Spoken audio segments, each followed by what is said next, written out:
Allô? Alors, je suis un peu novice là-dedans. Ah, alors attends, il y a un bug. Ah, ça a coupé. Alors attends. Oula, qu'est-ce qui se passe? Pourquoi ça a fermé Skype? Ok. Une exception non gérée s'est produite dans mon application. Ok. On va recommencer. On va réessayer. Alors attends, je sais même plus. Appel vidéo. On va réessayer. Voilà, connexion en cours. Ma grosse tête en gros plan. Alors, je sais pas si ça marche.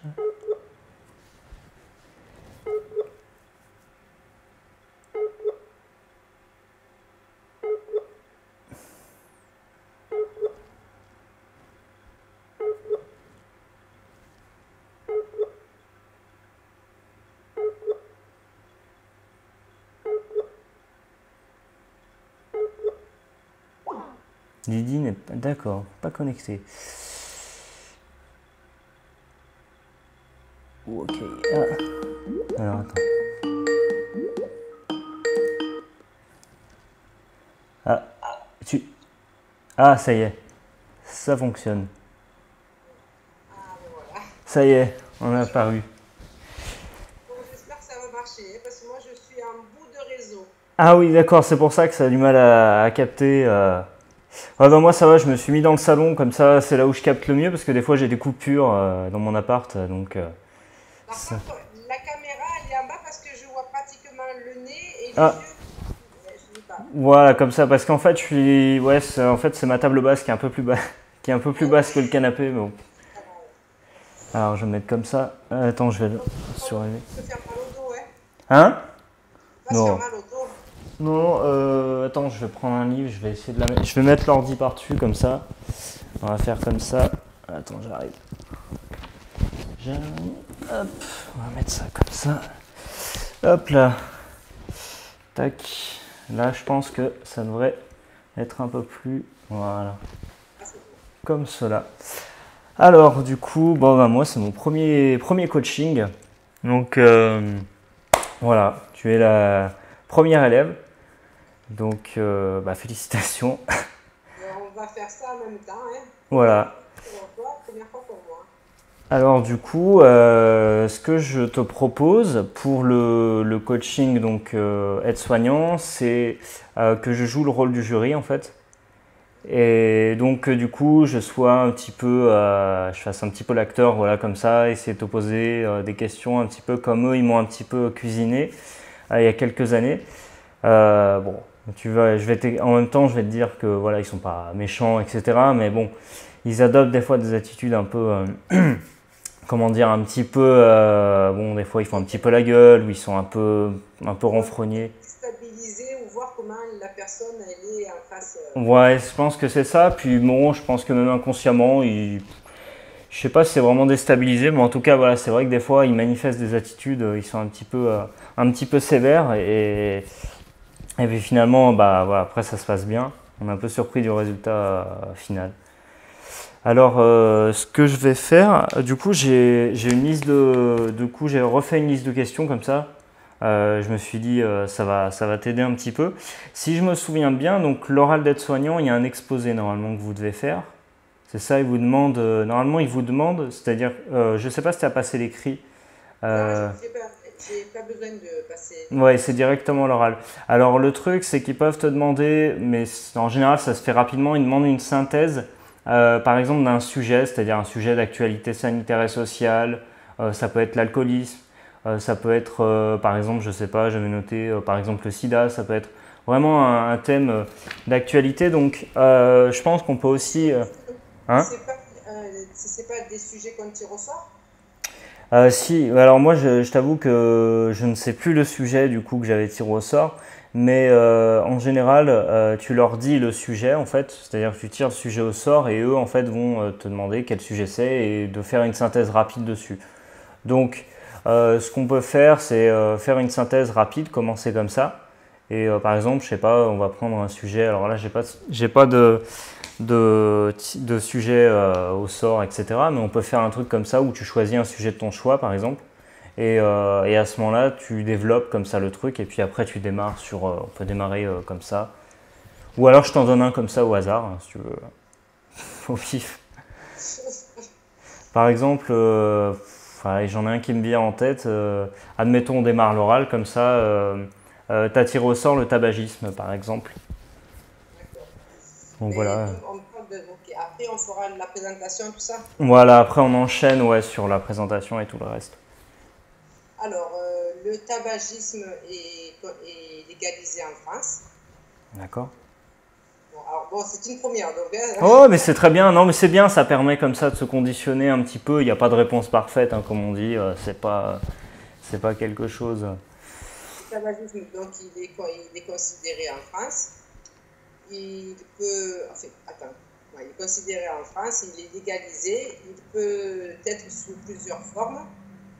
Le tabagisme, ça peut être donc la cigarette électronique, les, les chics, là. Le chic, le tabac, ouais. Le tabac. Ce que j'aurais dû déjà dire avant, c'est que le tabagisme. Bon, voilà. Alors, le problème, moi, c'est que l'écrit, je suis contente de ne pas le passer, mais l'oral, moi, tu me mets dans une EHPAD, c'est bon, mais alors parler à l'oral, c'est pas évident. Ah ouais, mais c'est sûr que c'est pas facile. Moi, j'étais comme toi, et puis c'est vrai que je le suis encore. Maintenant, ça va mieux. En plus, bon, je refais des vidéos à côté en plus de mes activités, mais c'est vrai que j'étais très très timide à la base. Et c'est vrai que l'oral, ça peut vraiment être perçu comme une épreuve. Mais franchement, le seul conseil, entre guillemets, c'est pas extraordinaire, mais seule chose que je peux vraiment te dire, c'est de prendre ça comme un échange. Vraiment, je m'en suis rendu compte, en fait, c'est pour que l'oral soit réussi, enfin, dans tout ce que j'ai fait en école professionnelle, etc. Hein. De toute façon, la base d'un oral, c'est la même, hein, quelle que soit la portée du truc, à moins d'avoir un poste hyper, voilà, le truc ultime. Mais c'est vrai que du coup, c'est vraiment pour que ça soit réussi un échange simple, voilà, entre êtres humains, quoi, et que ça se passe bien. Et puis, il faut se dire que les gens ne sont pas là pour être là, ah, on va attendre, on va piquer un petit peu comme des méchants de guêpes, et puis voilà, Bon, enfin, c'est un peu basique. Mais... Donc, Voilà, vas-y. le tabagisme, il est légalisé en France, comme dans tous les pays. De toute façon, le tabagisme est légalisé. Après, si on part sur les drogues dures, tout ça, c'est encore autre chose. Mais au niveau du tabagisme propre, c'est légalisé. Le tabagisme, c'est très important, c'est même très grave, parce que c'est très grave pour les fumeurs et autant pour les fumeurs passifs, que ce soit les enfants, les gens qui sont autour et qui fréquentent des fumeurs. Le gros problème, enfin, le tabagisme, comment dirais-je, crée le cancer, peut amener des problèmes respiratoires, des problèmes respiratoires. La plupart du temps, ça peut entraîner sur le cancer, et bien souvent, c'est fatal, le cancer du poumon. Si on s'en aperçoit à temps, c'est très bien, mais la plupart du temps, on s'en aperçoit quand malheureusement il y a des symptômes et que la plupart du temps, c'est souvent très tard. Trop tard. Quoi dire d'autre sur le tabagisme? Même un petit fœtus qui est dans le ventre de sa maman, c'est un fumeur passif. Et en fonction de ce que la maman le fume, l'enfant, quand il va naître, il peut avoir des grosses séquelles et des manques parce que justement, en fonction du tabac qu'elle prenait, et si c'est une drogue dure, même douce, ça peut agir sur les neurones de l'enfant et son comportement et son âge. Après, au niveau du tabagisme, qu'est-ce que je pourrais vous dire? Je pourrais dire que le tabagisme, ça peut être un effet miroir aussi, parce que maintenant, les enfants, les parents fument. Donc, si les parents acceptent que leur enfant fume, évidemment, l'enfant, il se met à fumer. Et si malheureusement, il commence à fumer très tôt, on va dire, pas la puberté, mais début de l'adolescence, vers 14 ans, après, il a de forts risques, enfin, je pense qu'il a de forts risques d'avoir le cancer plus tard. D'accord. C'est très bien, c'est ce que j'allais dire justement, le tabagisme passif. Donc ça, c'est vrai que c'est très bien. Alors là, c'est un exemple un petit peu bateau, hein, bien sûr, mais sur tous les sujets, c'est bien voilà, de développer comme ça, de partir comme ça. Ce que je te propose à partir de maintenant, c'est que, parce que c'est vrai qu'au début, j'avais tendance un peu à interrompre, pour essayer de guider un peu. Mais si tu veux, après, ce qu'on va faire pour la suite, c'est que je te laisse dérouler.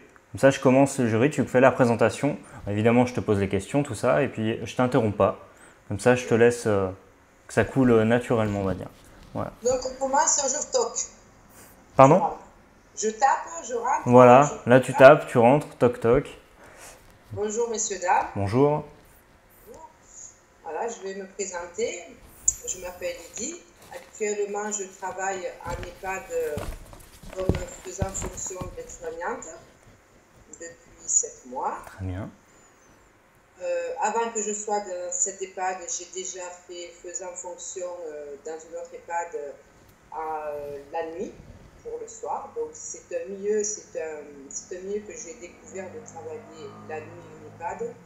C'est très intéressant aussi parce qu'il y a une vigilance qui est autant que la journée, mais voire même plus, parce qu'on n'est justement que 2, donc on travaille en binôme.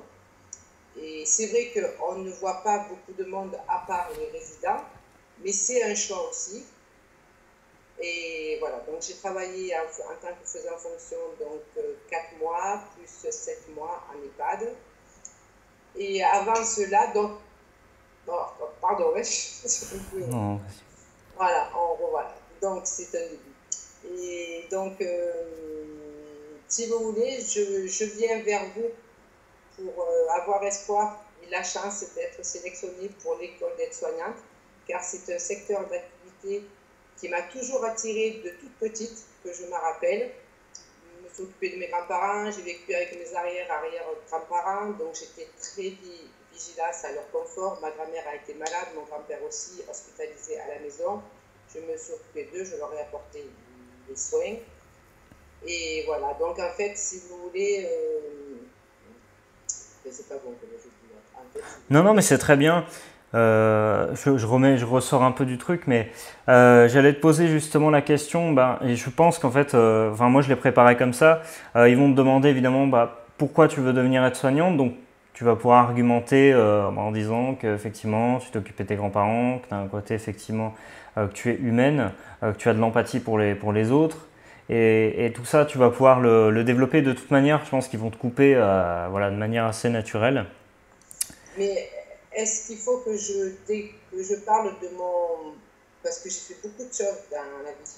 J'ai toujours voulu être aide-soignante, mais je l'ai mis de côté parce que la vie a fait que je suis partie sur un autre chemin. J'ai voulu passer mon BEP carrière sanitaire et sociale. J'ai eu un accident de voiture et je n'ai pas pu passer mon BEP. Parce qu'après, j'ai eu hospitalisation kiné. Puis la vie a fait, bon ça c'est en dehors du jury, et la vie a fait qu'ensuite je suis partie dans la rencontre du père de mes enfants. J'ai mis de côté mon hobby, ma passion, voilà, en toute sincérité. Après je me suis exilée un petit peu en Corse, donc là c'est pareil. Et maintenant ça fait 2 ans que je suis revenue au pays et je veux vraiment œuvrer dans cette action et être auprès des personnes âgées. D'accord. Donc là, tu as répondu au final à pourquoi devenir aide-soignante. Maintenant, je vais te poser la question suivante, c'est est-ce que alors je reprends le rôle du jury, est-ce que vous connaissez un petit peu les difficultés, les contraintes du métier? Qu'est-ce que vous pouvez nous en dire, notamment par rapport à votre expérience et votre vécu? Alors, les difficultés, bon, déjà le rôle d'une aide-soignante, c'est primordial. Le rôle d'une aide-soignante, c'est soins d'hygiène de confort du patient, soins d'hygiène de confort du patient. Ensuite, lui connaître sa pathologie, c'est très important, connaître sa pathologie. La surveillance qui est prescrite par un protocole, voilà, donc une vigilance très importante.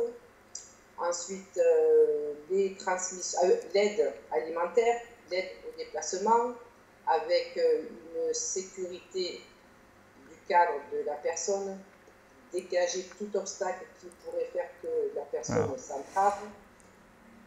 Oui. J'allais dire, Donc très bien, vous connaissez, donc vous parlez notamment, enfin surtout du rôle d'aide-soignant, vous avez l'air de bien connaître, savoir un petit peu voilà, à travers votre parcours, le métier, etc. Mais quelles sont vraiment les choses, quand je dis quand on parle de difficultés, c'est vraiment qu'est-ce qui pourrait vous rebuter éventuellement ou qu'est-ce que vous connaissez en ce qui concerne les conditions de travail un petit peu, que ce soit en hôpital, en EHPAD, dans les différents lieux d'exercice?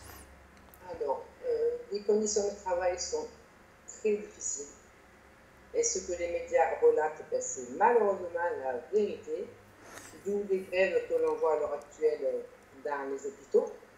Voilà. Pas encore dans les EHPAD, pas tout à fait, mais pas encore.